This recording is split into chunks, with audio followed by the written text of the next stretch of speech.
C'est bientôt l'Aïd. Les préparations commencent, les moutons s'achètent, l'ambiance monte. Mais en vrai, pourquoi on sacrifie un mouton?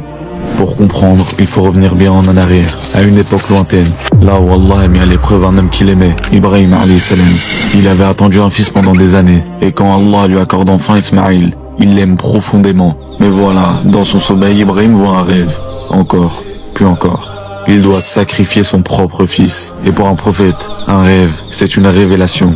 Alors, il va voir son fils, et il lui dit, « Oh mon fils, je t'ai vu en rêve, et je dois t'égorger. Qu'en dis-tu » Et Ismaïl alayhi salam répond sans peur, « Oh mon père, fais ce qu'on t'ordonne.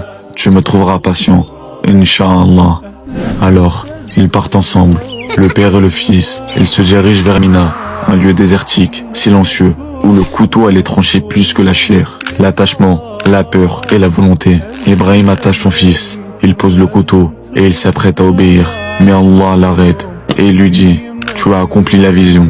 C'était une épreuve, et il a réussi. » Alors, à la place de son fils, Allah lui envoie un mouton à sacrifier.